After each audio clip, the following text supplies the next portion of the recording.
शिव विवाह। पार्वती अपने तप को पूर्ण होते देख घर लौट आई और अपने माता पिता से सारा वृत्तांत कह सुनाया। अपनी दुलारी पुत्री की कठोर तपस्या को फलीभूत होता देखकर माता पिता के आनंद का ठिकाना नहीं रहा। उधर शंकर जी ने सप्तर्षियों को विवाह का प्रस्ताव लेकर हिमालय के पास भेजा और इस प्रकार विवाह की शुभ तिथि निश्चित हुई।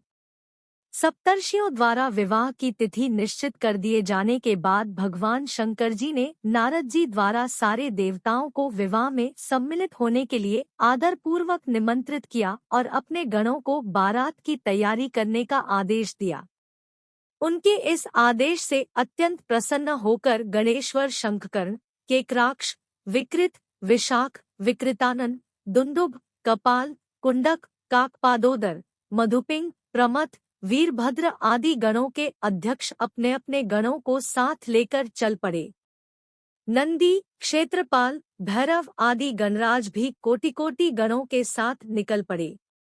ये सभी 3 नेत्रों वाले थे। सबके मस्तक पर चंद्रमा और गले में नीले चिन्ह थे। सभी ने रुद्राक्ष के आभूषण पहन रखे थे। सभी के शरीर पर उत्तम भस्म पुती हुई थी। इन गणों के साथ शंकर जी के भूतों, प्रेतों, पिशाचों की सेना भी आकर सम्मिलित हो गई। इनमें डाकनी, शाकिनी, यातुधान, वेताल, ब्रह्मराक्षस आदि भी शामिल थे। इन सभी के रूपरंग, आकार प्रकार, चेष्टाएं, वेशभूषा, हावभाव आदि सभी कुछ अत्यंत विचित्र थे।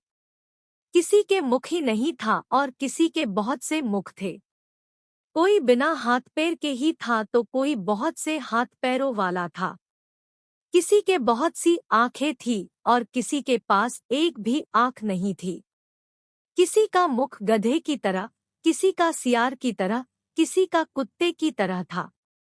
उन सब ने अपने अंगों में ताज़ा खून लगा रखा था। कोई अत्यंत पवित्र और कोई अत्यंत विभत्स तथा अपवित्र गणवेश धारण किए हुए था। उनके आभूषण बड़े ही डरावने थे। उन्होंने हाथ में नरकपाल ले रखा था।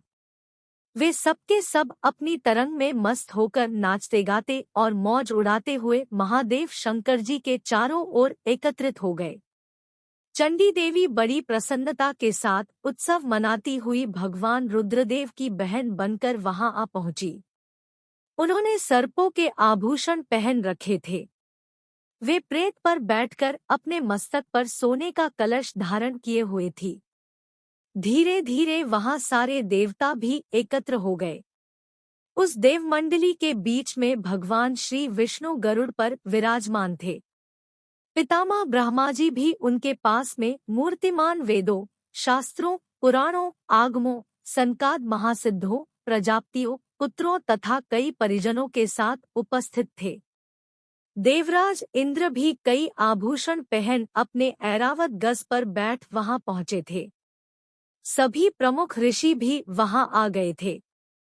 तुम्बुरु, नारद, हाहा और हुहु आदि श्रेष्ठ गंधर्व तथा किन्नर भी शिवजी की बारात की शोभा बढ़ाने के लिए वहां पहुंच गए थे। इनके साथ ही सभी जगन्माताएं, देवकन्याएं, देवियां तथा पवित्र देवांगनाएं भी वहां आ गई थी। इन सभी के वहां मिलने के बाद भगवान शंकर जी अपने स्फटिक जैसे उज्ज्वल सुंदर वृषभ पर सवार हुए।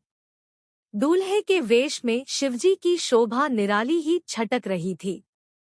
इस दिव्य और विचित्र बारात के प्रस्थान के समय डमरुओं की डमडम, शंखों के गंभीर नाद, ऋषियों महर्षियों के मंत्रोच्चार, यक्षों, किन्नरों, गंधर्वों के सरस गायन और देवांगनाओं के मनमोहक नृत्य और मंगल गीतों की गूंज से तीनों लोक परिव्याप्त हो उठे।